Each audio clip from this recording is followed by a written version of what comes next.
यथोभीष्टं स्थापितं येन भूतले स्वयं रूप कदा मह्यं ददाति स्वपदान्तिकम् वन्देऽहं श्रीगुरु श्रीयुतपदकमलं श्रीगुरुन् वैष्णवाञ्च श्रीरूपं साग्रजातं सागन रघुनाथान्वितं तं त्वजीवं साद्वैतं सावधूतं परिजनसहितं कृष्ण चैतन्यदेवं श्रीराधा कृष्ण पादान् सहगन ललिता श्रीविशाखान्वितं च हे कृष्ण करुणा सिंधु दीनबंधु जगतपते गोपेश गोपिका कांत राधा कांत नमस्तुते तप्त कंचन गौरंगी श्री राधे वृंदावनेश्वरी वृषभानुसुते देवी प्रणमामि हरिप्रिये वंशा कल्पतरुभ्यश्च कृपा सिन्धुभ्यैव च पतितानां पावनेभ्यो वैष्णवेभ्यो नमो नमः पंचतत्वात्मकं कृष्णं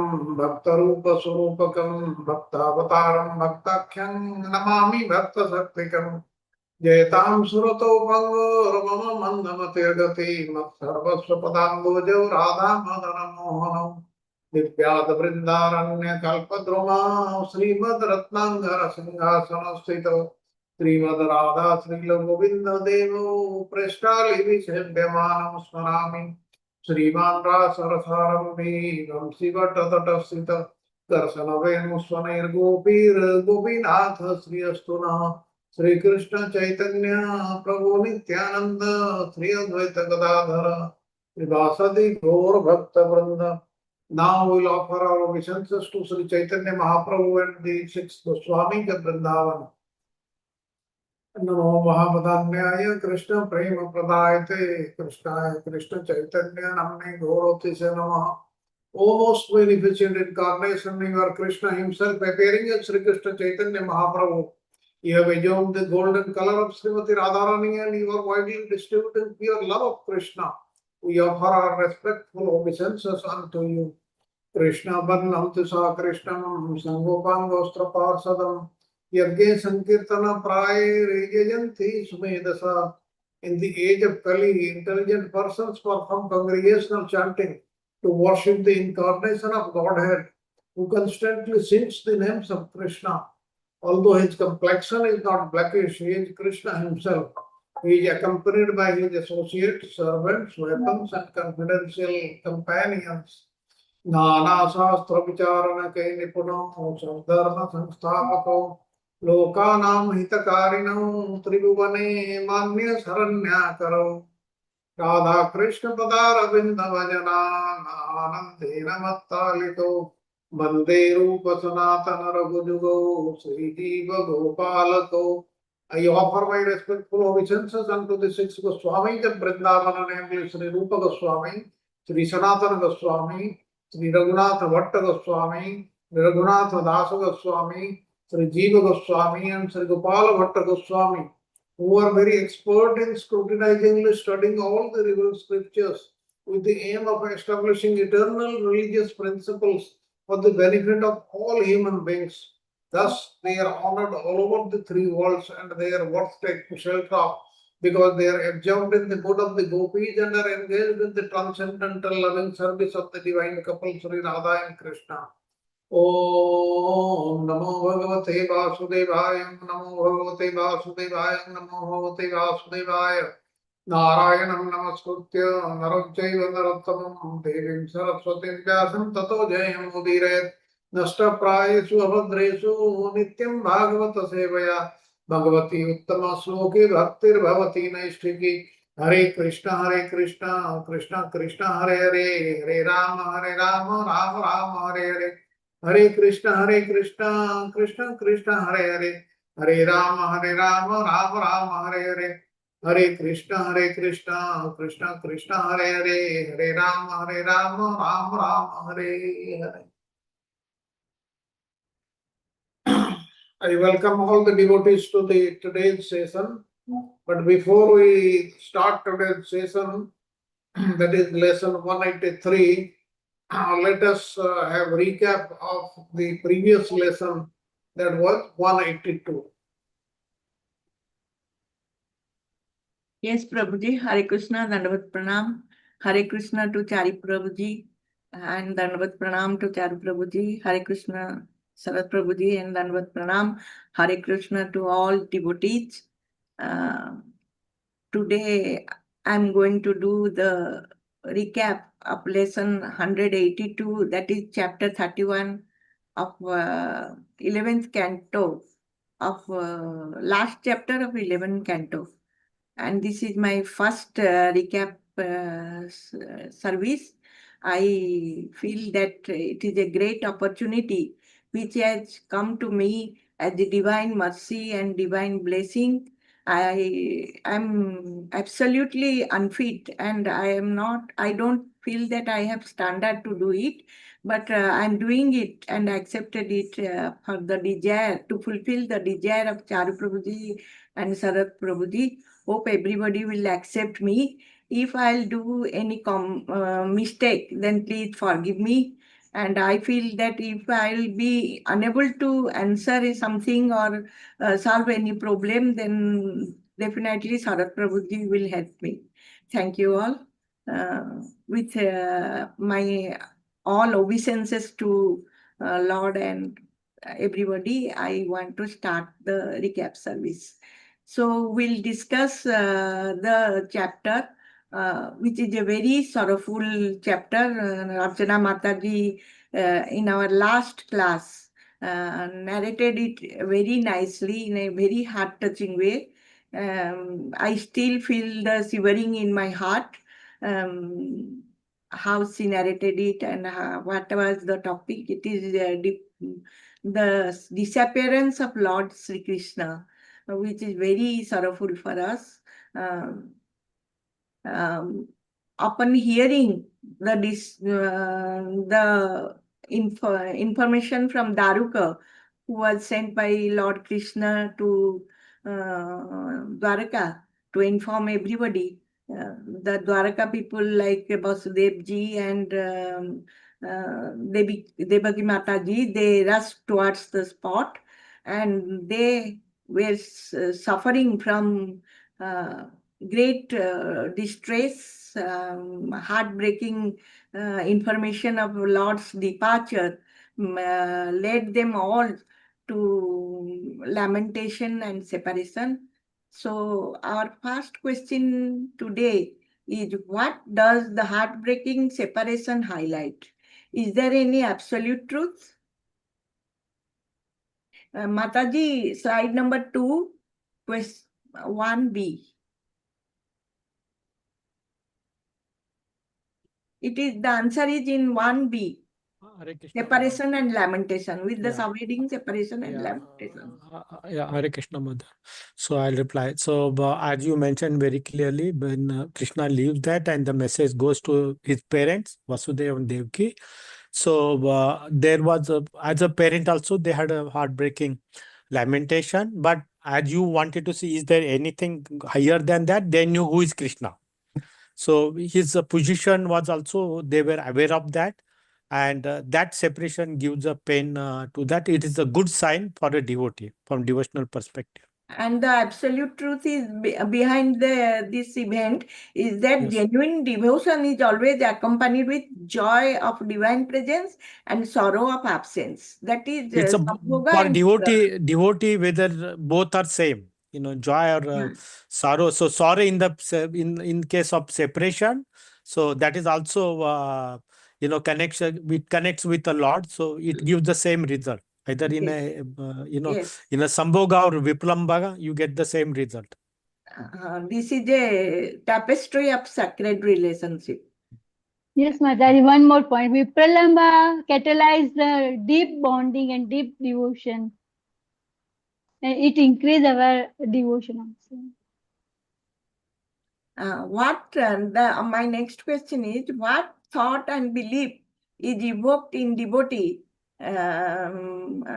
during Krishna's return to his abode? It is in 2B. Slide number 2, 2B, Krishna's return to his abode.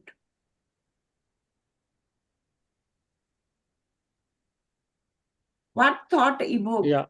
Yeah, so devotee to strive for spiritual liberation because Krishna went back to his own abode from where he has come, and so devotee also sees that that is the place that's to go, and that's what is mentioned. It's a spiritual liberation. Understand life journey is guiding us back to the divine source. So Krishna gives example that he's going back. So also we belong to him, so we'll go back also. That gives us Yes. motivation. They think that there is another world beyond this Correct. material world where all our Lord is there. So we will strive and progress in spiritual upliftment and we'll go there. They aspire for this, aspire for moksha, that is to be free from birth and death cycle. Then slide number 3, Mataji. The next question is, what is the divine play? What should the devotee perceive from this? What is divine play and what should devotee perceive from this? This is Lord's Leela, and the devotee has to inculcate the virtue of detachment so that everybody has to leave. So if he has practiced detachment, he would be able to accept that I have to leave this world and Yes, the Lord's creation and dissolution is comprising his presence. All are these divine play, that is Divya Lila. And devotee should always perceive that they are the integral part to that larger cosmic drama where Lord plays as a great actor. yes. Thank you, Mataji. Then slide number 3, it is present. What was the mental state of mind? What was the state of mind of Arjuna and what was his course of action? Yes माता जी, हरे कृष्णा। जब अर्जुन ने ये सुना कि भगवान अपने धाम में अभी जा रहे हैं और वो बहुत ही दुखी हो गए, और मगर उन्होंने तुरंत ही अपने मन को सम कर दिया और उनको भगवान ने जो भगवत गीता की जो टीचिंग्स दी थी कुरुक्षेत्र में, वो तुरंत उन्होंने याद किया और वो तो तुरंत ही उनका मन शांत हो गया। Yes, he listened. He has heard from Krishna's mouth about the Gita, and all his teachings inspired him. He was very much composed. He was very much calm, and he started doing his righteous duty towards his own relative. So remember, he remember what was the conversation. Continuously and remembering that- him. Yes, He Yes. was continuously remembering. That helped him to remain calm. Next page, next slide, Mataji. Slide number 4. 5. Slide number 5. What was the nature of transcendental body of Lord Krishna? What was the nature of transcendental body of Lord Krishna? 2. He had a spiritual form, and it is eternal and immune to the physical processes. It cannot be decayed, it cannot burn. So his form is spiritual, eternal and transcendent. Yes, Mataji. Satchidananda Vigraha. Yes. Satchidananda Ananda Vigraha. Vigraha, it could not be And born. one without a second. He is one without a second. Yes, Mataji. Next question is from slide number 9, Mataji.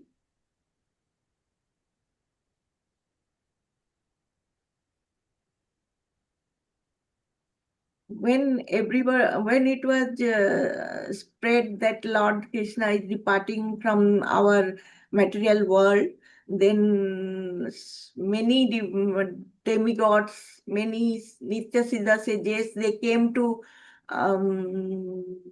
the spot, and some of them could see that Krishna is departing with a chariot, but others could not see it. What does it signify?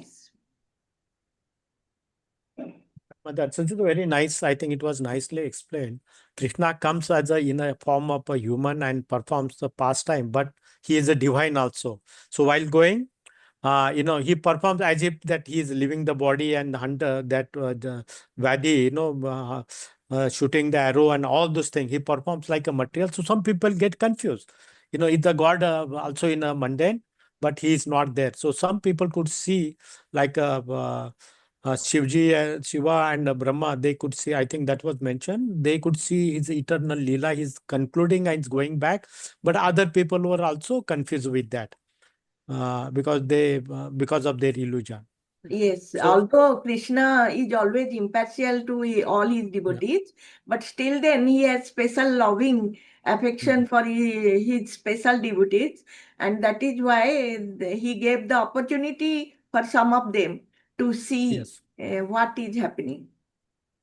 Thank you, Prabhuji. Then my It is the illusory energy of the Lord which create the confusion. Pure yes, devotees can see their Leela also. yes. Yes. Shivaji, if Shivji cannot see, Brahma cannot see, then who can see that, right? So, Yes. so through them we know how the Lord has gone. So message is also through that for us. So slide number 10, Mataji. Slide number 10. What is the importance of divine presence in material world?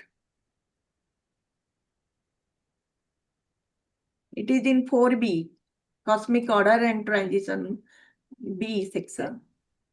Whenever Lord comes in whichever incarnation, he will come to uphold dharma, to reinstate righteousness in the world. So that is to set up the cosmic balance. So that is his main goal of his incarnation, to descend. Yes, Mataji. Jada jada hi dharmasya glanirvavati bharatah abhyuthanam dharmasya dharma sansthapanarthaya sambhamami juge juge. So whenever he is present in this material world, he upholding of dharma and righteousness is aim. Then coming to the slide number 11.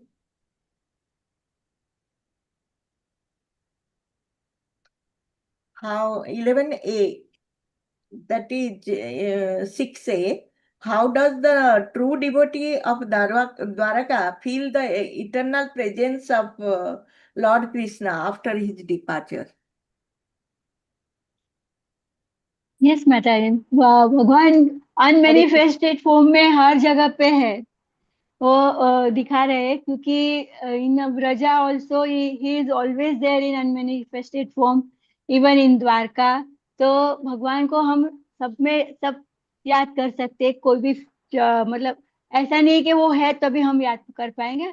In every situation we are remembering the lord in unmanifested form or manifested form. Unmanifested form can be remembered, can be seen by remembrance and prayer. Yes. Yes. Yes. Yes, Mataji. Then He's omnipresent and omnipotent. Krishna yes. is omnipresent. And my last As the Chaitanya Mahaprabhu gives the Sistastakam, in that also भगवान ने पूरी अपनी शक्ति नाम में डाल दी है, तो नाम और नाम ही एक ही है, तो हम जितना नाम लेंगे तो हम भगवान को फील कर पाएंगे. Yes, Mataji.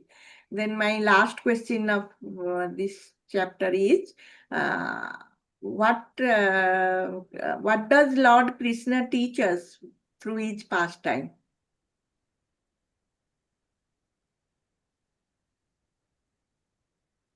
One should try to connect with divine, and should make a strong bond with divine. Seeing Krishna's departure, everyone feels that this material world is the source of all problems, death, birth, and that divine, only the devotion and divine can help in coming out of this grip. So everyone gets the encouragement to rise towards the devotion, divine. And Yes, it is partly. Mataji, It is 12, one slide one number point. 12, Mataji.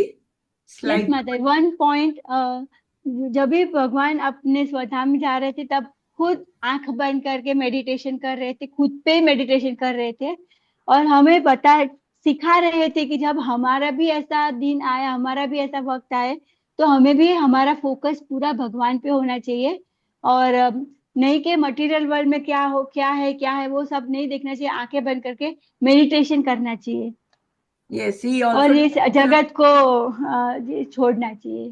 This is the Yes. Teaching for us. Yes, Mataji. He also teaches us through his pastime that we can overcome the complexities of life by his grace, and he is always present around us to give us solace and clarity to our spiritual quest. Yes, very true. Thank you, Mataji. Over to you, Prabhuji. Thank you for this wonderful seva.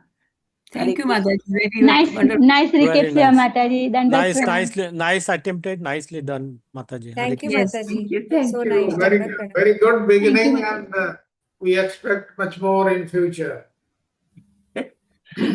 So one thing we are discussing, Nam and Nami, are they the same or one is greater than the other? Nam is Both greater are than same. the Nami.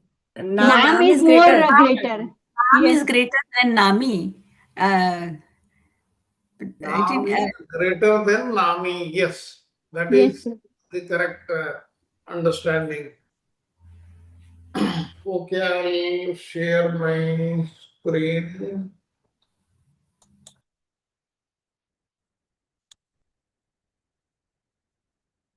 We'll start with Canto 12, the final canto. And the 12th canto, it has got how many chapters? 13. 13 chapters. 13 chapters. 13 chapters. So today we'll go through chapter 1. The heading is The Degraded Dynasty of Kali Yuga. How once Krishna left this material world, how everything got degraded gradually, and what more will be there that will come up later. Now, in this 12th canto of Srimad Bhagavatam, first chapter, Sukadeva Goswami predicts the kings of the earth who will appear in the future during the age of Kali. Then he gives a description of the numerous faults of this Kali Yuga, after which the presiding goddess of the earth sarcastically berates the foolish members of the kingly order who perpetually try to conquer her. Next, Sukadeva Goswami explains the 4 varieties of material annihilation, and then he gives his final advice to Maharaj Parikshit. On all these subjects, we have different lessons. And thereafter, King Parikshit is bitten by Takshak and leaves this world.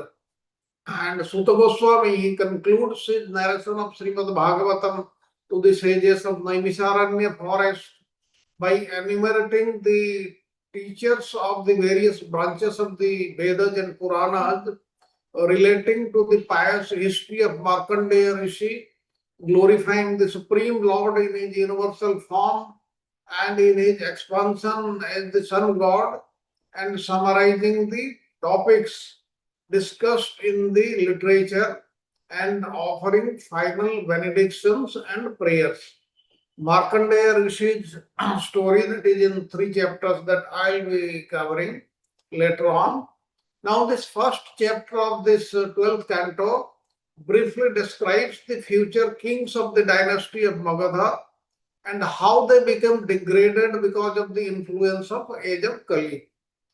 There were 20 kings who ruled in the family of Kuru, the dynasty of the sun god, counting from Uparicha Basu to Puranjaya.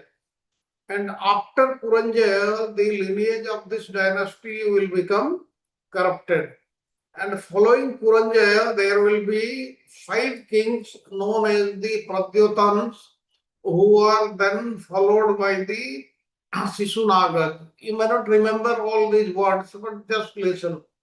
Now then the Mauryas you know very much, the Sungas, the Kanvas, the 30 kings of the Andhra nation, the 7 Aviras, like this, the 16 Kankas, the 8 Yadavas, all like this.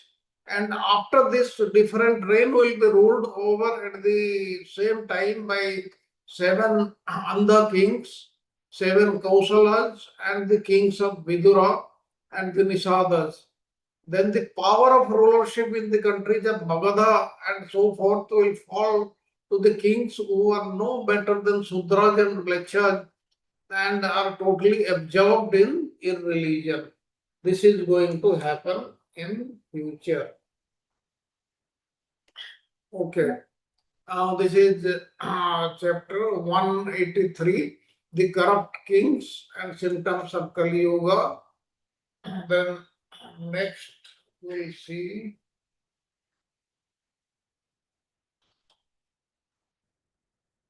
in this chapter 183, the various portions, the degraded dynasties of Kali Yuga, then the decline of religious rule, political intrigue and moral decay in the age of Kali, the cycle of rulership from the righteous governance to moral decay, how it has happened and how it is happening, and it will keep on happening till the end of Kali Yuga.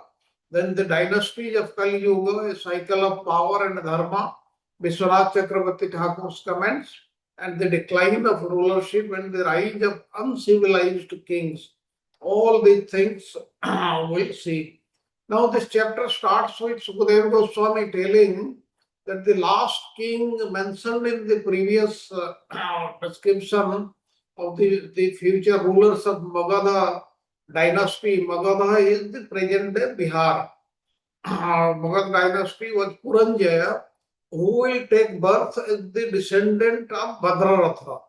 And Puranjaya's minister Sunaka will assassinate him and install his own son Pradyota on the throne.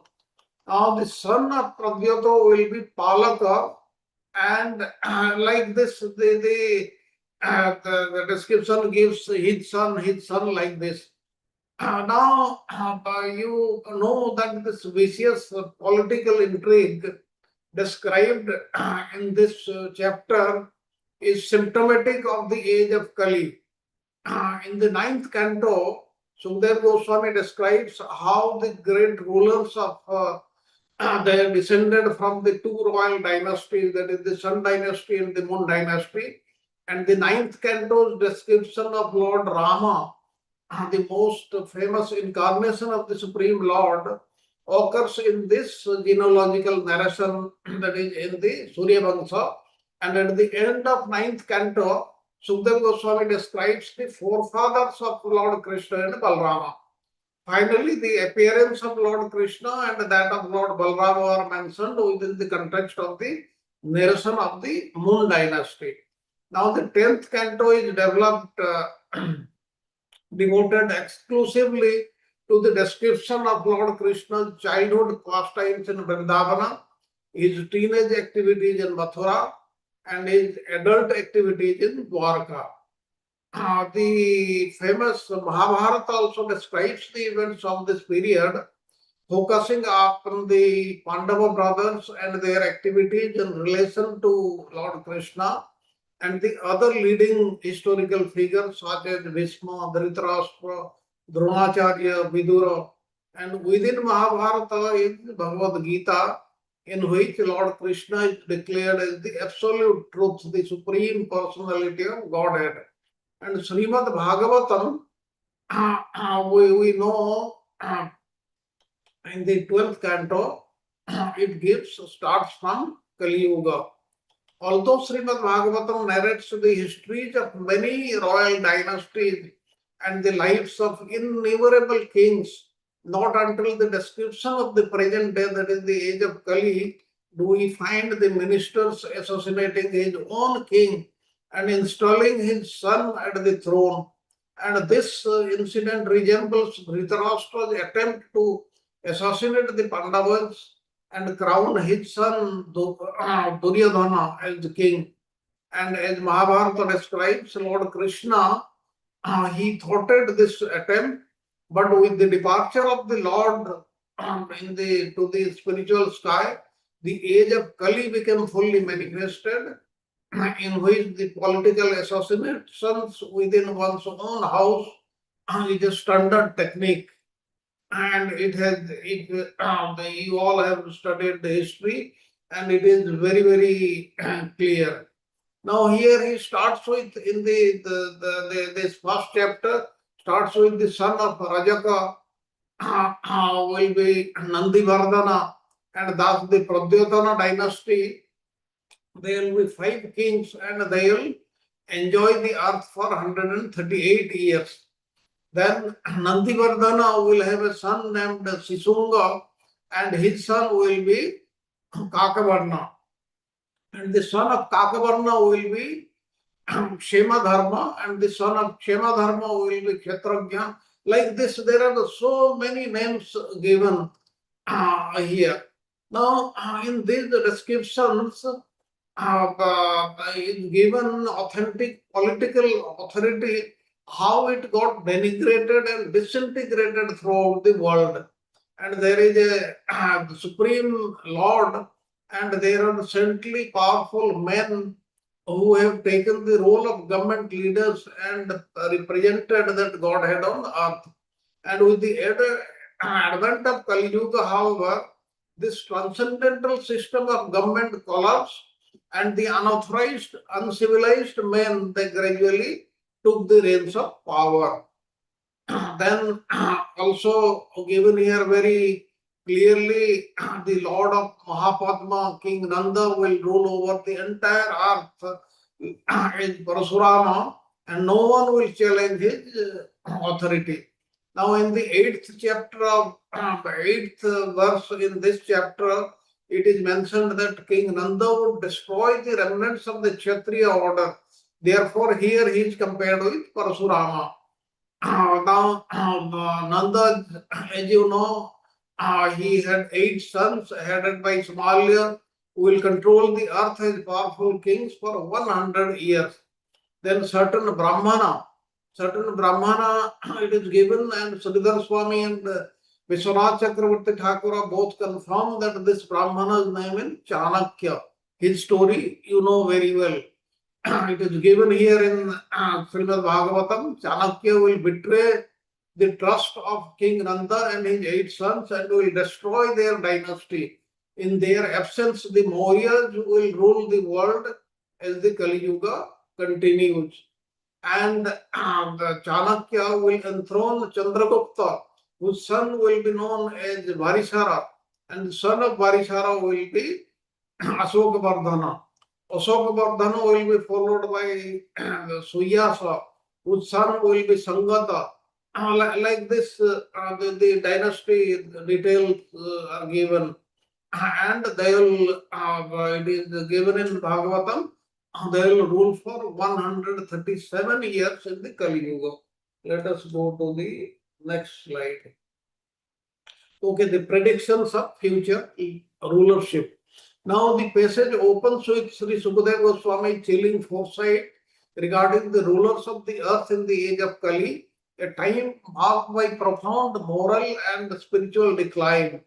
And this prediction underscores the cyclical nature of time in Vedic philosophy, where each age, yuga, profoundly shapes humanity's moral and spiritual landscape. As you know, in Satya Yuga, the things are how the society runs, it is different.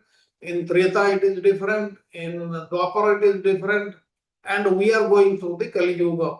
How the things are getting degraded day by day. What was there 50 years back is not there today. It is getting degraded. And this theme powerfully emphasizes the fleeting nature of power and the inescapable consequences of moral erosion. because morality has gone down. That's why, and people are they are working for having more and more power, and that's why this is happening. It serves as an urgent reminder of the critical need for righteous leadership.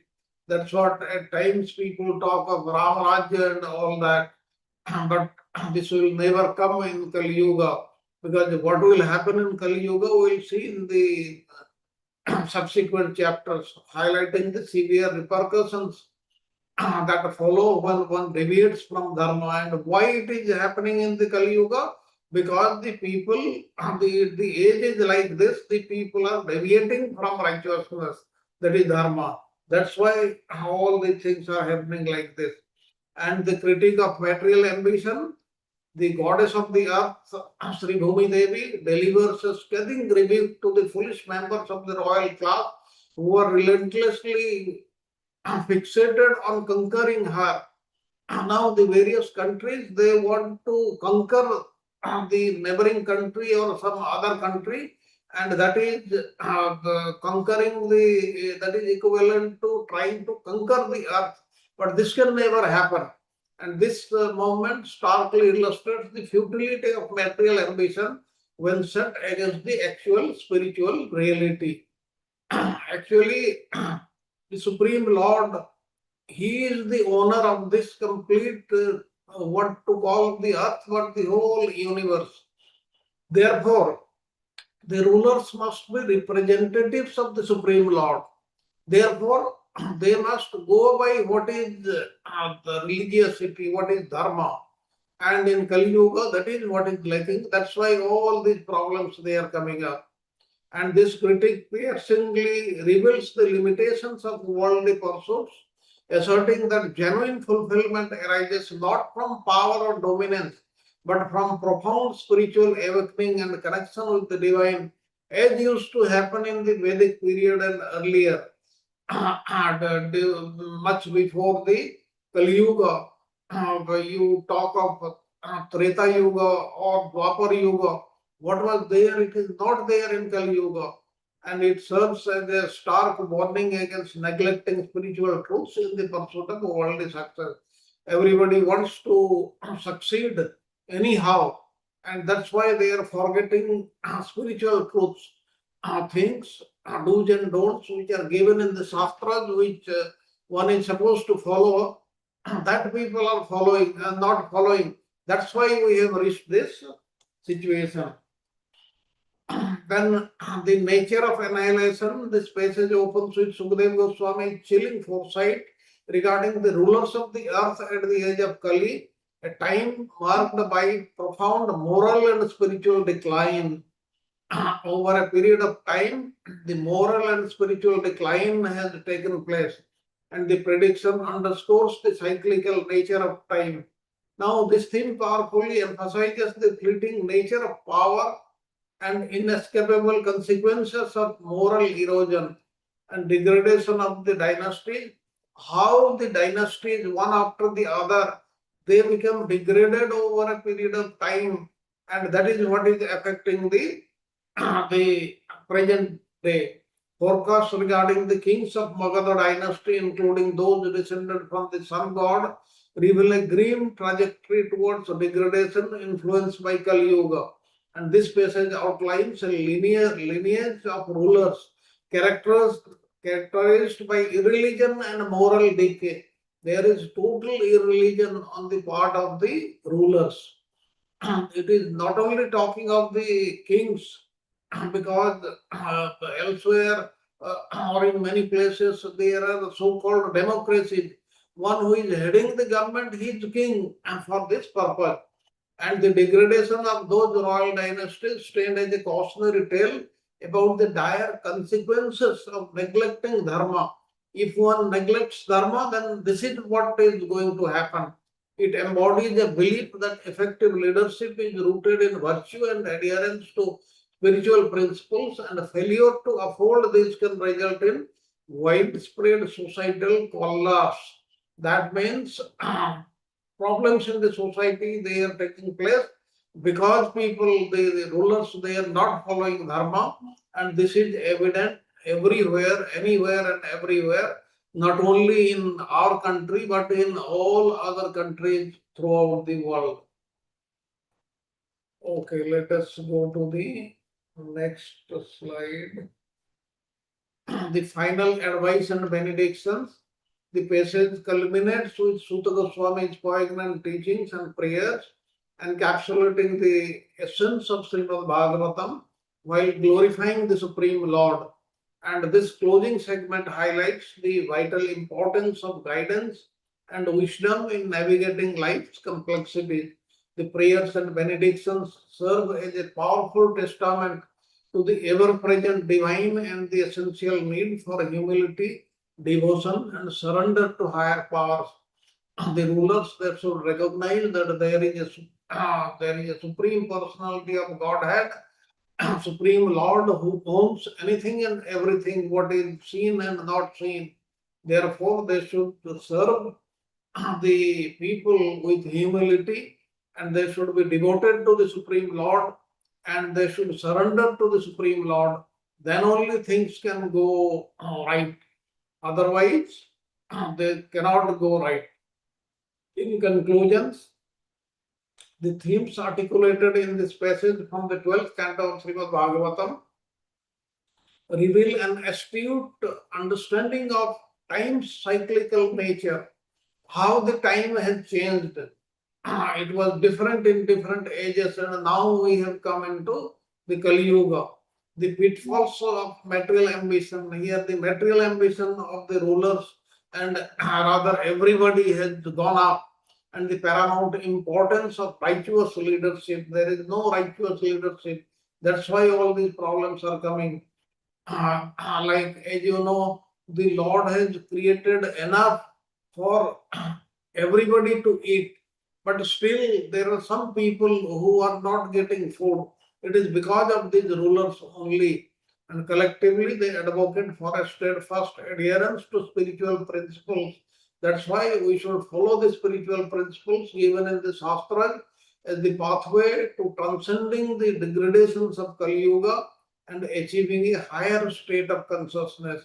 Let us see a little more things which are given in the Srimad Bhagavatam about these kings and the dynasties.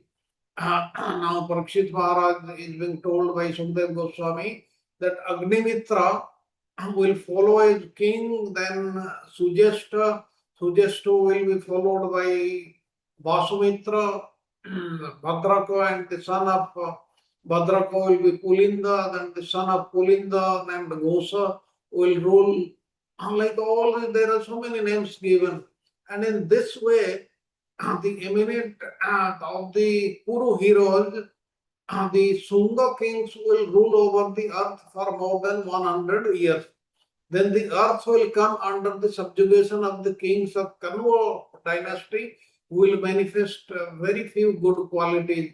Now, according to Sridhar Swami, the Sunga dynasty began when Puspamitra killed his king and Bhadraratha and assumed power. After Puspamitra came Agnimitra and the rest of the Sunga dynasty, they lasted for 112 years. Then Vasudeva, an intelligent minister coming from the Kanva family, will kill the last king of the Sunga kings, and another king, Devabhuti, will assume the rulership. And the son of Vasudeva will be Bhumitra, whose son will be Narayana. And these kings of the Kanva dynasty will rule the earth for 345 years. Then what will happen? The last of the Kanva kings, Susarma, will be murdered by his own servant, Bali, a very low-class Sudra of the Andhra race. And this most degraded Maharaj Bali will have control over the earth for some time.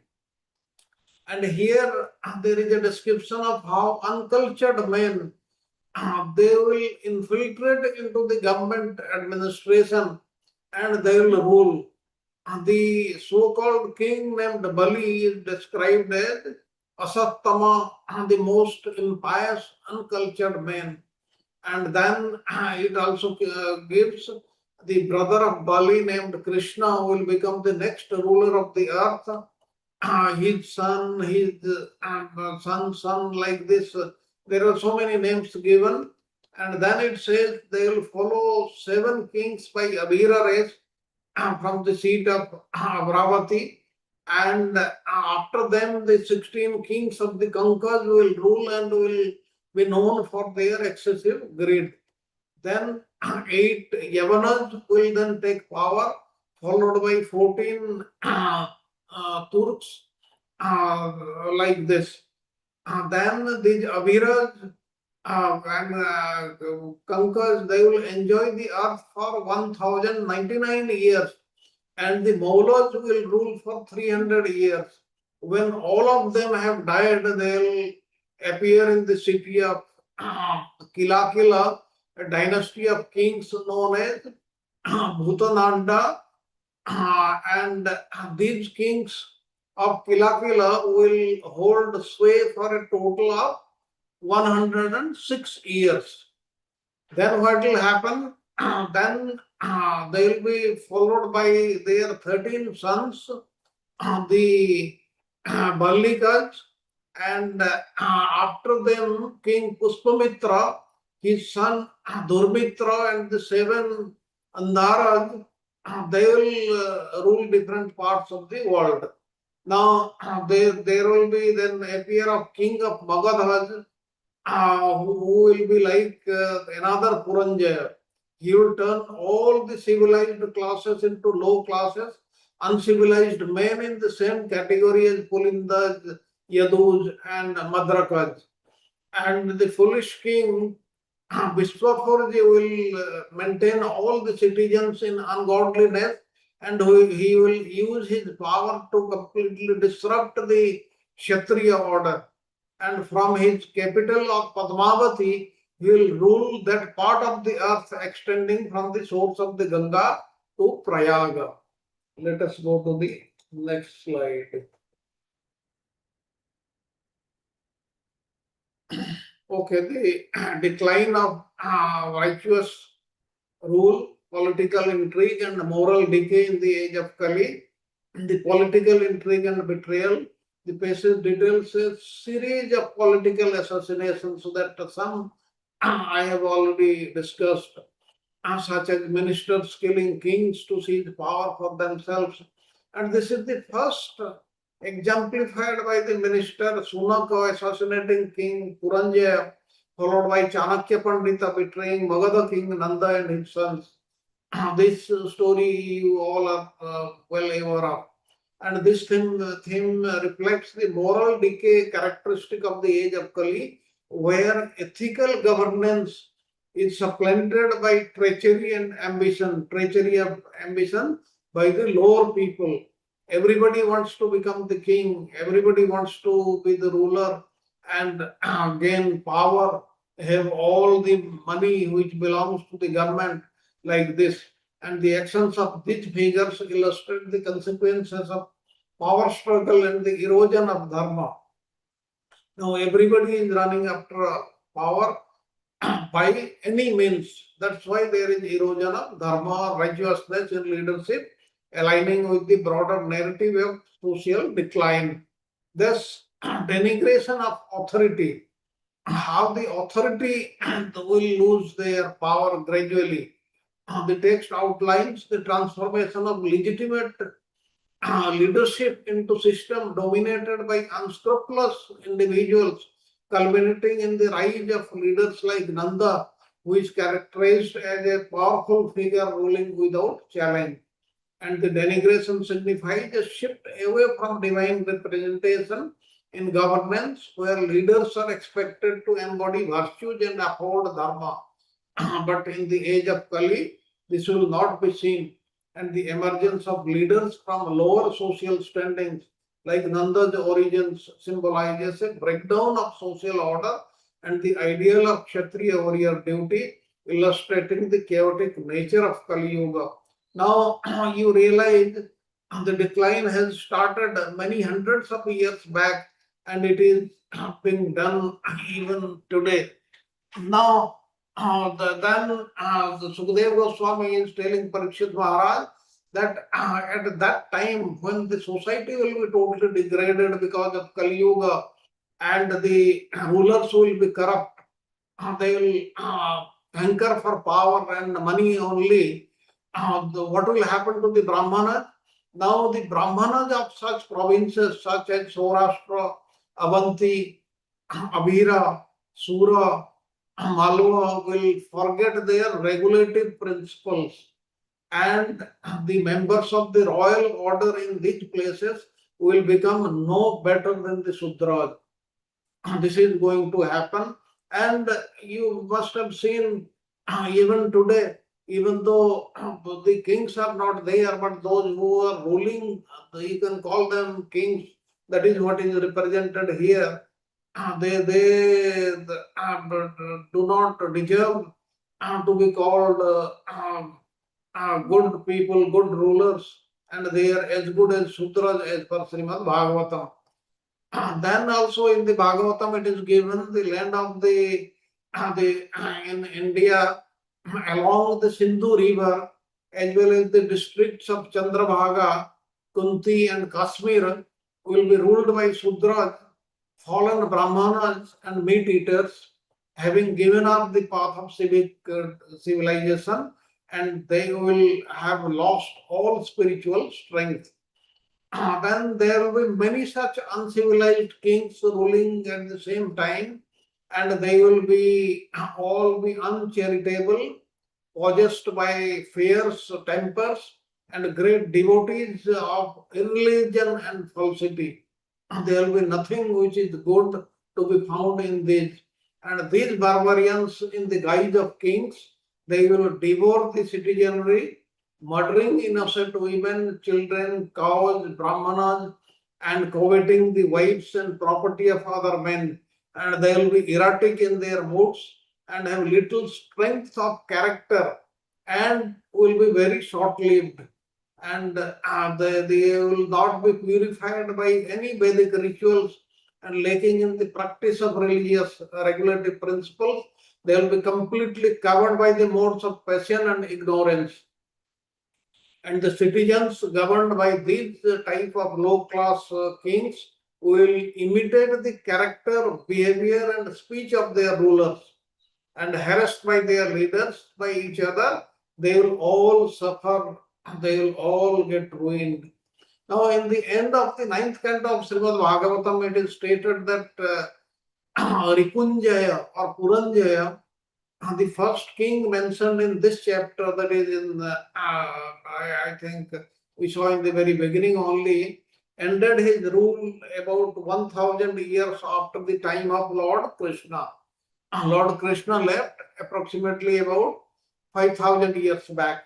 Now, since Lord Krishna appeared approximately 5000 years back, Puranjaya must have appeared about 4000 years ago, and that would mean that Vishwapurji, the last king mentioned, would have appeared approximately in the 12th century of the Christian era. And modern Western scholars have made the false accusation that Indian religious literature has no sense of chronological history.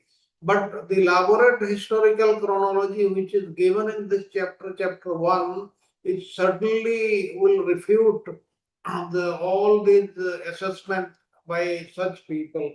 Let us go to the next slide. Now, the role of divine intervention. References to historical figures like Lord Krishna and Parasurama highlight moments when divine figures intervened against tyranny, contrasting sharply with the political landscape described in the age of Kali. What happened during the time of Lord Parasurama? Parasurama is an incarnation of the Supreme Lord. And when the Kshatriya kings, they became irreligious, they were not their things rightly, then he 21 times he annihilated them, he killed them. This is what happened. And what Krishna did, Krishna also he killed the irreligious kings. Now, the divine intervention serve as a reminder of the higher principles that should govern human affairs. Now, there is a higher principle. Now, you may say, why the Lord is not intervening? Because the time has not come. When the time comes, his incarnation will come to kill all the irreligious kings who are like the Sudras. The text acknowledges the decline in spiritual authority and the absence of divine guidance in leadership, emphasizing the need for a return to spiritual values to restore balance in society. If we want to restore balance, then we have to return to religiosity. There is no other way. Historical continuity and cycles of time. The passage provides a genealogical account of several dynasties, which I have already discussed, illustrating the cyclic nature of history through the rise and fall of rulers across ages, particularly in the age of Kali. And the cyclical perspective reinforces the idea that history is not linear but repeats itself in patterns. That's why it is said history repeats itself. It suggests that moral and ethical failures of one age lead to conditions of the next, urging an awareness of the consequences of one's actions across generations. Now let us go to the next slide. The nature of kingship and governance. Now we also see what will be the nature of kings, quality of all these people. The text critiques the nature of kingship during Kali Yuga, depicting rulers as increasingly corrupt and unqualified.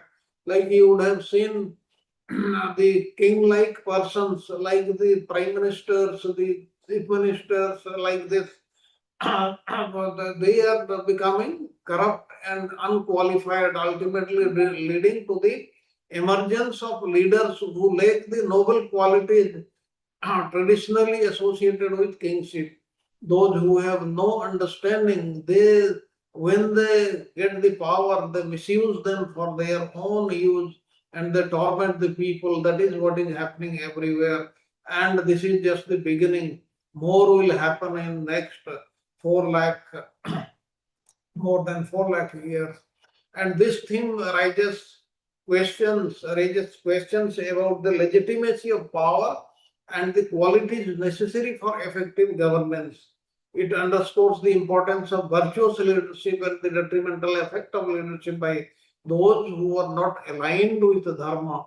That means the leaders, the kings, the people who are reigning, who are at the head of the governments, they should follow dharma, what is given in the Shastras. Let us go to the next. Okay, let us have about 2 minutes break. And in this break period, you may give your comments or you may say something. Thank you very much.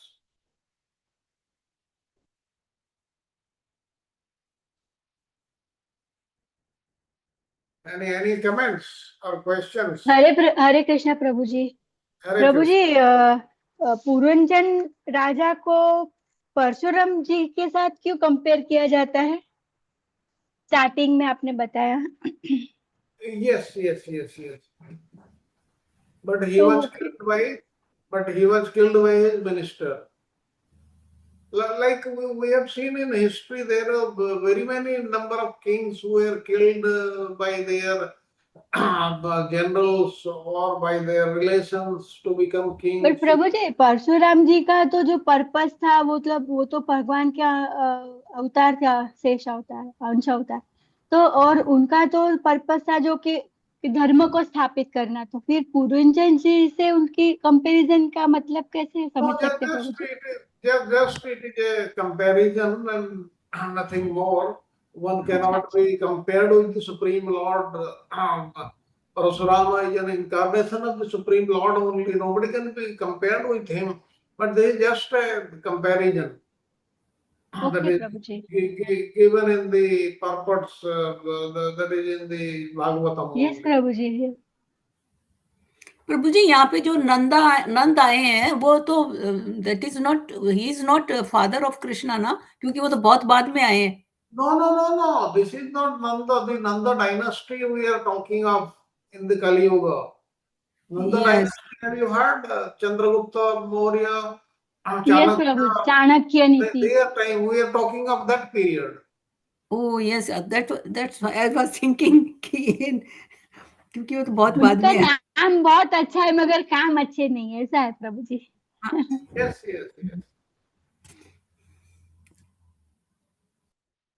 Yes, more degradation will take place in due course of time, and out of 4,32,000 years, we have gone through just 5,000 years. That means Prabhu ji, 4,27 years are remaining. yes. And what will be the what will happen to the survivors? That will be given in subsequent chapters. What will be their height? What will they eat?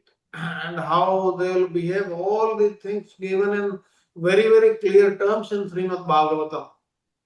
Prabhu ji, in present situation we can connect this because अभी की जो situation पूरे world में चल रहा है, everybody wants to control, everybody wants that others nation part of the other nation and all. Yes, everybody. That's why one person goes at night and arrests the president of another country, brings him to their country. Like all these things, they are happening. All these wars we are seeing, the whole world is suffering, and this is to gain power, to control everybody, to control all nations, control their resources, control their money and everything. That's why this is happening. अभी भी हम India में देखते हैं, accept Modi जैसे को छोड़कर कुछ हैं बहुत अच्छे, मोदी जी हुए और भी हुए, लेकिन इससे पहले No कुछ साल names, पहले but no names, but in general, the rulers of Kali Yuga, they will be corrupt. One is yes, more corrupt, one is less corrupt. That is that distinction we can make. But all will get corrupted. If not now, after some time. Yes प्रभु जी, अभी मुझे याद आ रहा है कि कुछ सालों पहले जैसे फूलन देवी थी ना, फूलन देवी को कुछ इसमें पॉलिटिक्स में बना दिया था. दो शी वाज वेरी वो जो डकैत बनी थी, वो हालांकि उसके सर्कमस्टांसेस बहुत खराब थे, उन्होंने बनाया हालातों ने, बट उसको कुछ नहीं, उसको क्या आइडिया, क्या नॉलेज, लेकिन उसको बना दिया था, पॉलिटिक्स में कुछ बनाया था. I don't remember now. तो ऐसा ऐसा हुआ है. We will not take any names or describe any particular person, but this is what is written in the Bhagavatam, that what you heard and what example are you are giving, they are telling. That means all these things will happen, degraded things will happen in the age of Kali, and we Yes. are going through that. Okay, we'll go through the next slide. Okay. Now the next slide, the cycle of rulership and governance. We have seen the lineage of rulers beginning with the revered Krishna, traversing through various dynasties, all these things, and subsequent fall of so many dynasties, the critical theme of righteous governance succumbing to tyranny and immorality. Now, over a period of time, what has happened? We can talk of 50 or 60 years, last 60 years, which we have seen in our lifetime. The morality which was there, that is not there. And this is because of the Kali Yuga.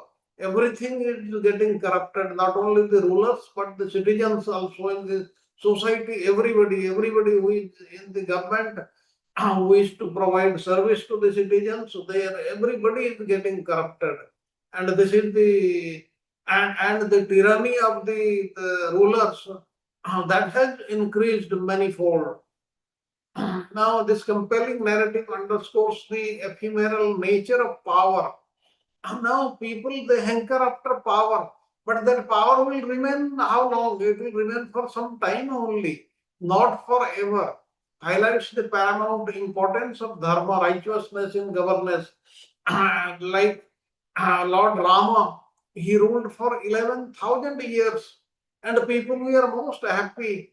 And at the end of 11,000 years, everybody went to the kingdom of the Supreme Lord.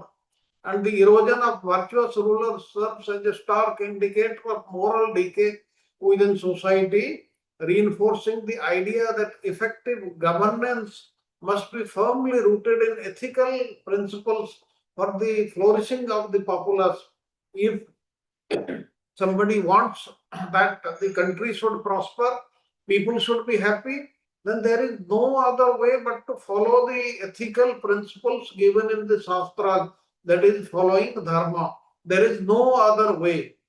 And decline into irreligion and immorality, the passage starkly depicts the transition from noble kings to corrupt rulers whose reigns are marred by greed, violence, spiritual discontent.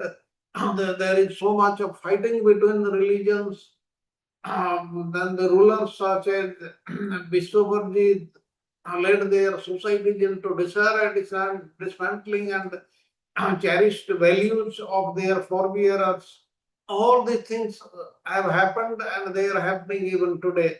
And this recent serves as a dire warning about the catastrophic outcomes of forsaking spiritual duties and ethical standards. Why this has happened? Because the rulers, the people in governance, they have discarded their spiritual duties and the ethical standards, and they have become totally corrupt day by day.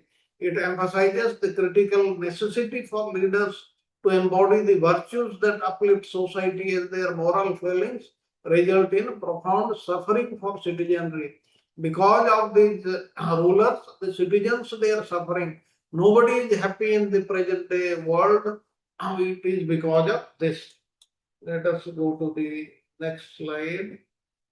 Now, the influence of leadership on society. Now, the text asserts that character and actions of rulers have a profound effect on populace. How the rulers they behave, how they rule, what principles they follow, they profoundly affect the population whom they are commanding, often prompting citizens to emulate their leaders' behavior. And this dynamic illustrates a powerful correlation where the qualities of rulers, be they virtuous or corrupt, are mirrored by their citizens. What it means, if the rulers they become corrupt, then the citizens they also learn from them and they also become corrupt.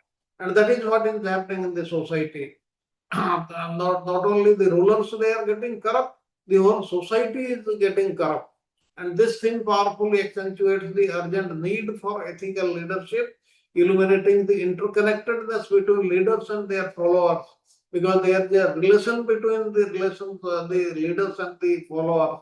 That's why all those who are ruling, who are governing, they should follow the religion of dharma.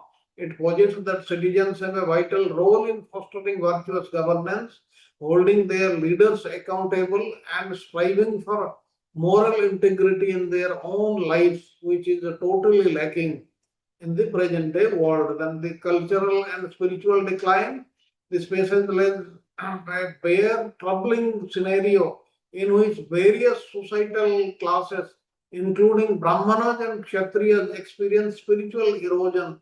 Erosion has not only affected the rulers, but also the Brahminical, those who are in the Brahminical order also, abandoning their time-bound, time-honored values and traditions. They have discarded them. That's why we have reached this situation. And the rise of practices such as meat eating, the overall decline in spiritual strength underscore this alarming trend. And this decline symbolizes a larger existential crisis where cultural identities and spiritual practices are in jeopardy. Everybody is fighting with the other religions are fighting with each other. Like this, it is happening, and it reflects the urgent necessity to preserve cultural heritage and spiritual wisdom, as their erosion leads to societal chaos and profound disconnect from higher principles. If we do not follow the higher principles, then this is going to happen like this only. Then let us go to the next slide.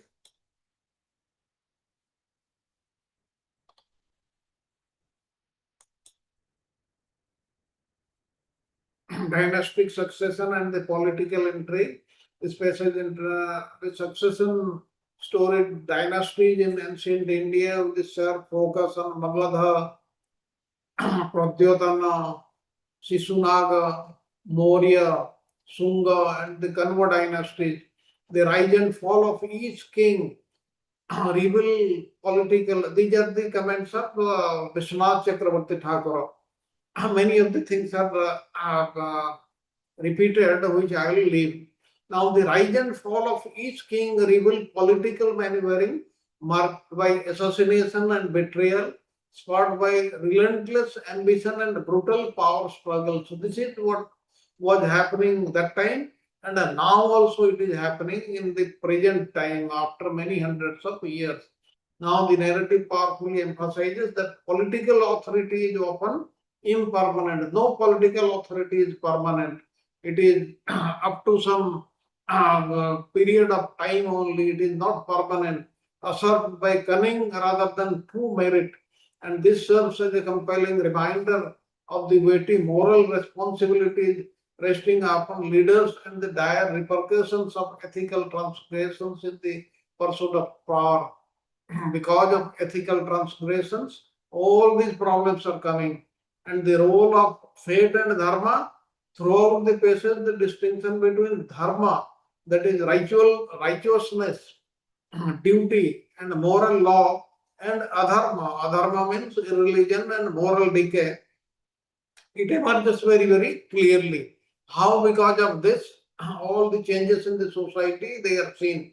And the text posits that in Kali Yuga, the era of decline, rulers frequently embody irreligious qualities, precipitating a moral collapse in the society. And this degradation is framed as an inevitable facet of temporal progression. And people think they are progressing only, but it is actually they are degrading themselves, they are degrading the other people, they are degrading the whole society, suggesting that time's cyclical nature profoundly influences the moral compass of both individuals and societies. The commentary invites reflection on the dynamic between fate and free will. While dynasties ascend and descend according to the divine orchestration, the choices made by individuals within the dynasties profoundly shape the moral landscape. And this duality stresses the critical need to uphold dharma, especially amid societal decay. Now, who is the ruler? Who is the king? The king is the representative of the Supreme Lord. That's why the Supreme Lord's dharma, that is the rules and regulations given in the Shastras, they are required to be followed. And if this is not done, then the society will degrade. And that is what is happening in the present day world. Now, the next, the influence of the advisors and betrayal. Not only the kings, not only the citizens, but the advisors of these kings, the pivotal role of advisors, particularly astute Chanakya, underscores the profound impact of wisdom and strategic deception in the sphere of politics. If the advisors they are wise, they follow dharma, then the things will go right. The betrayal by trusted allies often precipitates the collapse of dynasties, emphasizing the delicate nature of trust in leadership. Chanakya's betrayal of King Nanda serves as a striking example of how intellect and strategy, when welded with foresight, can eclipse mere brute force in the relentless pursuit of power. You do not have to have so big armies to defeat somebody. By your intellect and strategy, you can do that, like what Chanakya did. And this theme powerfully underscores the necessity of discernment in relationship and governance. It posits that wisdom must be anchored in ethical considerations. Basically, what it's saying, dharma should be followed by or righteousness should be followed by the not only the kings, by the advisors, by the citizens also. And wealth and materialism, this text powerfully examines figures like Nanda, known as the Lord of Mahapadma, whose staggering wealth and military might illustrate the dual nature of effulgence. While the accumulation of wealth can serve as a profound source of strength, it simultaneously poses a grave risk of moral corruption and disregard for dharma. If you do not follow dharma, then what will happen? The people will also get degraded. There will be moral corruption in the society. And this cautionary perspective is particularly significant for both leaders and individuals. Now, the exploration of wealth invites profound reflection on its societal role and its impact. By impure means, by unlawful means, the state can earn wealth like some countries in the world at the present time they are doing. But that is not going to do good to the society at all. That will degrade the society further. Let us go to the next slide. The influence of the advisors we have seen, wealth and materialism we have seen. Okay, we will go to the next. Okay, the cycle of time and the nature of Kali Yuga. This passage powerfully references Kali Yuga, an age defined by struggle, moral decay, and dominance of adharma, unrighteousness within Vedic philosophy. And the cyclical view of time reveals that each age harbors distinctive qualities and challenges, with Kali Yuga embodying a period of significant turmoil and degradation. In Satya Yuga, Treta, Dwapara, things are different. But from Satya Yuga onwards, all these things, the turmoils and degradation are gradual, but it is maximum in the age of Kali. And this understanding of time underscores the inevitability of change and the necessity of realigning one's values and actions to navigate the current age.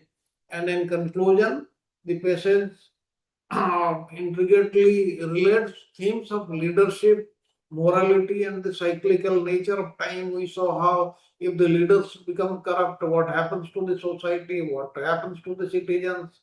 If morality goes down, it is not found in the rulers, then what will be the effect? All these things we have seen. And let us go to the next slide.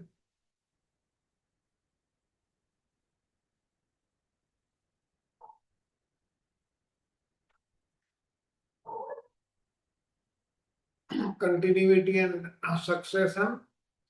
This passage meticulously charts the genealogy, the rulers, all the things we have seen, the moral and ethical decline. We have seen how over a period of time the kings have become corrupt, the rulers have become corrupt, and seeing them how the general population, they have also become corrupt because that has percolated from the kings, from the higher ones to the lower. Then let us go to the next slide. Now the civilization versus barbarism. Now the passage compellingly contrasts the refined classes with the uncivilized rulers that emerge in the later generations. This also we have seen, and in our history of our country, we have seen how the barbarian people, they have invaded our country, and they have tried to destroy all the temples and other places. How we are talking of these people in the age of Kali and the impact of leadership. The text powerfully illustrates how the behavior and character of leaders profoundly shape the lives of their citizens. If the leaders, the people who are governing, they have Vedic, they have correct behavior and they have good character, they will have an effect on the citizens, and citizens will be like that. If they become corrupt, the citizens will be corrupt. That is what is happening in the present day society everywhere, not only in our country but everywhere in the world, without any exception. The role of religion and spirituality. The role of spirituality and religion is very, very important, because it is not there, all these problems have come up. The diminishing commitment to religious and spiritual practices points to a broader existential void wherein individuals lose their connection to higher values. And this theme asserts that spirituality is indispensable for both individual and societal integrity, reinforcing the idea that the health of a community is intrinsically linked to its collective spiritual engagement. Therefore, everybody should follow what is given in the Shastra, and the nature of evil and governance, the portrayal of tyrannical kings engaging in atrocious acts against both their subjects and the environment highlights a profound concern regarding the nature of evil within leadership. If they become evil, then the whole society, whole world, the whole environment, everything gets degraded. And this thing compels us to delve into essence of evil and its manifestations in society, particularly through the lens of leadership.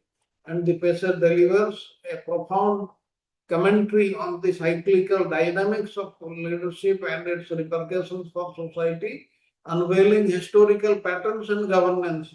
The passage delivers a profound commentary on the okay, we have repeated this. Okay, I have come to the end of today's lesson. Now the session is open for your comments or any question. Hare Krishna Prabhuji. You So have, we have just described in general, but specifically what will happen, that will come in the subsequent chapters. yeah, so Prabhuji, as we see that Kali Yuga, this is the Lord's arrangement, right? So this is going to happen. So what should be our focus? Is it just be focus on the spiritual, or try to also to some level correct the society and try to make life better? So where how we have to balance the both acts? Okay, we have to go through that. There is no other way. But we should follow the correct things. And we should know that these things are coming because of the age of Kali. And even now you see the rulers are corrupt. That's why the people are also corrupt. And corrupt practices are there in every institution, every office. Without giving bribe, you cannot do anything, any right thing.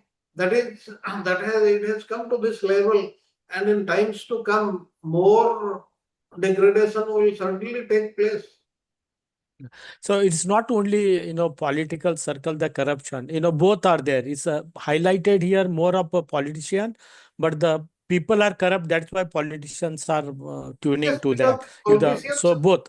Yeah, yes, the politicians, they are coming from the society only, correct. from the people So only. That's why both are connected. correct. So it is not only political, even the religious places, like you see what is happening in Ayodhya, right? You today is all the places are corrupted. Even I had a difficulty, when I was the Puri, to find out a vegetarian restaurant, I have to walk 2 kilometers. Believe it. I was living in the shore. I have to be and Sevapriya walk 2 kilometers to find out vegetarian restaurant. All most of the places, everything is there. all Yes. the, this is the story of Jagannath Puri, and what to talk about other places. Yes, yes, in all other places, everywhere, like sometime back I had gone to a place, it is clearly written in that Jain restaurant. Yeah, But when asked, they are saying, no, no, we use onion and garlic like this. garlic. Yeah. Then they should not write that. Yeah, difficult. So only lesson is there this is what is you study as you go forward. I think it's going to show more and more of as you say, and that also enforces that better to focus on our devotion, get out of this place as quickly as possible, because that's going to continue. You can't fight with the whole system. Yes, yes. If we try to fight, how much we can fight? I agree. What authority or power we have? Nothing. At Thank you, Prabhuji. best, Thank you. at best, at the end of 5 years, we will not vote somebody, but all are Yeah. alike only. Yeah. All are alike. True. Yes, Prabhuji. Hare Krishna. Thank you, Prabhuji. हरे कृष्णा प्रभु जी, दंडवत प्रणाम। Hare Krishna. प्रभु जी, हमने भागवतम के अगले चैप्टरों में भी देखा कि युधिष्ठिर महाराज, परीक्षित महाराज जब कितने अच्छे से पूरा सम्राट थे, वो सम्राट, इवन ओशन में भी जितनी मछली थी उनको भी उनका ध्यान रखते थे। ऐसे राजा महाराजा सम्राट थे, चक्रवर्ती राजा। तो वो जब हम लोग पढ़ रहे थे तभी इतना वो अब एक डिवाइन जैसा लगता था, और आज हम लोग ये देख रहे हैं तो इतना अंदर से हम ऐसा लग रहा है कि सच्ची में current situation is very very horrible. तो अंदर से इतना डर लग रहा है सब कि हो सके उतना हम बस नाम को कभी ना भूल पाए, क्योंकि हो सकेगा कि सारे मंदिर मंदिर सब बंद हो जाएंगे in future, we don't know. मगर हम बस भगवान से वही प्रार्थना कि हम सब डिवोटिव नाम जपते रहे बस। Hey, for all these temples to get closed, it won't take more than 10,000 years. Only 10,000 years out of 4,27,000 years of Kali Yuga, which is left. That's Yes. why what should be our aim? Our aim should be go back to the spiritual world in this birth only. And that will happen how? Ante Narayana Smriti. How to think of the Supreme Lord, or the Supreme Lord will think of us. That should be our only job and nothing else. Otherwise, we will get into all these troubles like we all have gone through such Kali Yugas. How many times we cannot say, because we do not remember what happened earlier.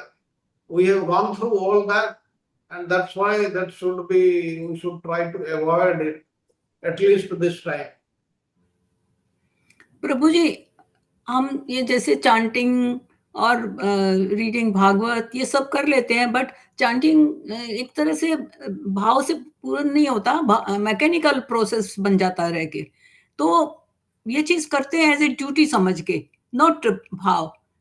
भाव अगर है तो ये ना भी करें तो भी, लेकिन ये भाव ही ऐसी चीज है, उसको कैसे लाया जाए, क्योंकि बिना भाव के हम अच्छा जगह बर्थ नहीं ले पाएंगे, अच्छा जगह बर्थ नहीं ले पाएंगे तो हमारा वही और बुरा हाल, कलयुग में तो और डिटेरियोरेशन होता जा रहा है, तो और बुरा हाल होगा। तो कैसे इसको सिचुएशन को कैसे भाव को बढ़ा जाए?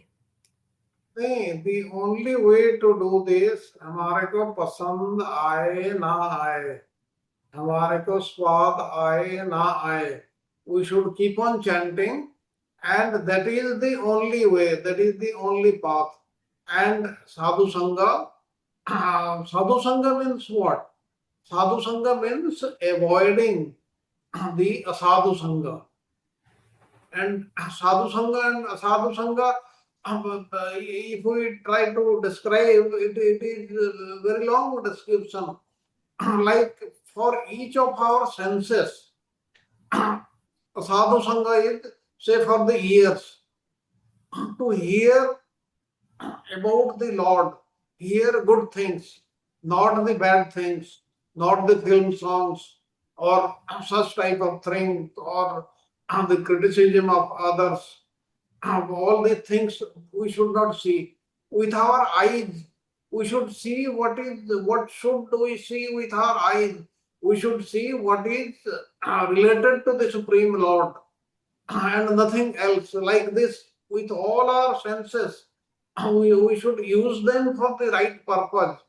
And that if we come to that stage, then the Lord will be too happy, then He will intervene and this Bhava will come. Bhava will not come by any of our efforts. It will come from the mercy of the Supreme Lord only, and there is no other way. Right but कई बार ऐसे लगता है कि जैसे हम ये chant कर रहे हैं, ये कुछ कर रहे हैं, लेकिन कुछ अंदर से जैसे एक तरह से भाव जो थोड़ा सा तो आना चाहिए, वो नहीं आ पाता। तो फिर लगता है कि ये तो हम यूजलेस तो नहीं कर रहे, बेकार तो नहीं है कहीं। We are not useless. We are doing our job, and when we come at the right level, then the Lord will shower His mercy, and we will get this bhava gradually. But we are also not, if you see, we are also not very, very serious. We are not just if we do as a duty, because we are told to do like this, then it will not happen so easily in such a less time frame. But taking the name of the Lord, you will get the benefits. There is no doubt about it. But the ultimate, the higher things, for that, we have to be more serious. We have to engage in this devotional service more seriously. There is no other way. या that is इसमें mind control करना बहुत जरूरी है, और mind control नहीं होता। किसी को देख लिया, एक आदमी दूसरे के साथ गलत कर रहा है, वो दिमाग सारे दिन उसमें चलेगा, ये क्यों कर रहा है, क्यों किया, क्या किया, मतलब माइंड Yes, सोचता ही है। like we have heard the story of Avanti Brahmana in the 11th canto. What was the conclusion? The conclusion was anything and everything happening, for that our own mind is responsible. Nobody else. Not the Supreme Lord, not the demigods, not other people, not the material nature, not anybody else, but we ourselves are responsible for what is happening to us. That's what was the conclusion of the Avanti Brahmana. And this story, remember, this story was told none other than by the Supreme Lord, Lord Krishna, to Arjuna, to Uddhava. Yes, yes. So that's why that is very, very true, and this is a great lesson for all of us. Prabhu ji, Yes. In even Govind Bhashya में अभी हम लोग ने पढ़ा कि मनोमय, तो मनोमय को जानने के लिए clarity of mind, purity of mind is needed. And what is purity of mind? How it will come? Because we ourselves have to be pure. And to make it pure, we are doing all these things. It is not that just by taking bath or wearing a tilak one becomes pure. But we have to be pure not only from outside but from inside also. And to get to be pure from inside, we have to do this devotional service to the Supreme Lord and nobody else. And like you see this, we talk of devotional service, it talks of Adho Shraddha Tatha Sadhu Sangha, like this. This, the first stage, the Shraddha, this may not be found in everybody. They will be having Shraddha in very many things, not in the Supreme Lord. Supreme Lord means what? Krishna or Rama or Nrsimhadev, like this. Or Jagannath, like this. Not on anybody else, under any circumstances. When the first stage, the first point is not right, then how can one progress in devotional service? So we have to know the starting point, and then we will reach the end point. If our starting point, the assumptions are not correct, then we are not on the right path at all. Very true प्रभु। सबको सब में attachment है accept भगवान में। भगवान में attachment नहीं है, बस भगवान से प्रेम नहीं है। We have to like we are going through those 6 rules for Saranagati, 6 symptoms of Saranagati. Please remember them. We have to have total faith. What Chaitanya Mahaprabhu says in Sikshashtakam, Aslishyavan Padaratam, that verse, पिनुष्टमाम। yes, there what he is saying, O Supreme Lord, even if you do not look at me, if you do not care for me, if you give me any punishment or anything, whatever you may do, I am yours. That's why we have to have that much of faith on the Supreme Lord. And if we do not have faith, and we say we are chanting, we are doing this thing, that thing, that will help certainly, but it will take a much longer time. Like if one has uttered the name of the Supreme Lord even once, he will be benefited. There is no doubt about it. प्रभु जी, एक भागवतम का बहुत अच्छा श्लोक है, नैष्कर्म्य अपि अच्युत भाव वर्जितम न शोभते ज्ञानमलम निरंजनम कुतः पुनः शाश्वत अभद्रम ईश्वरे न चार्पित कर्म यद्यप्य कारण। मतलब कि अगर हम कोई भी कार्य करे, कोई भी काम करे भी, मगर भगवान के प्रति वो भाव से नहीं करते तो वो सारे कार्य बेकार है। If we think it is just our duty, that's why we are worshipping the Lord, then you will get the benefits, but not that much. Yes Prabhu. Okay, any other comment or question?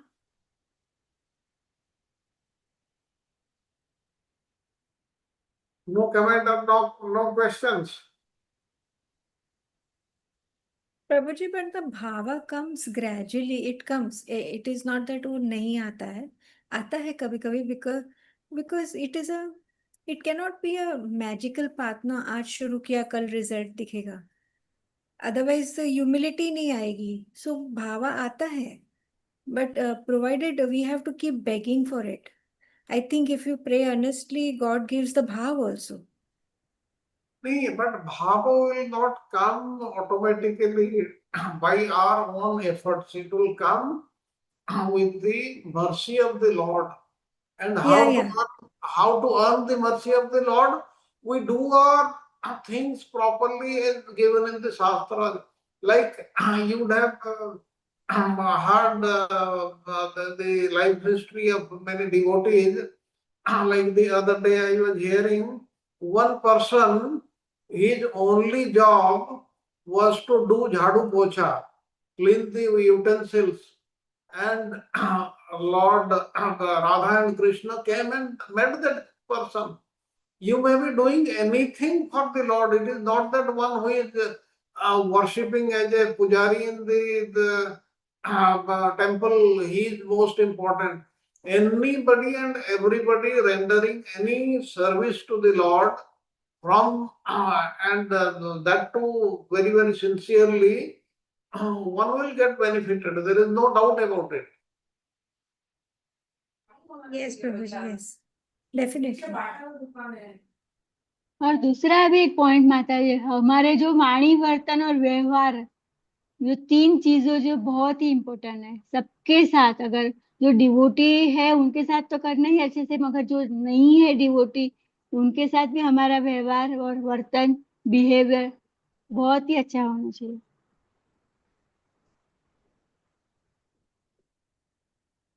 Any other question or comments?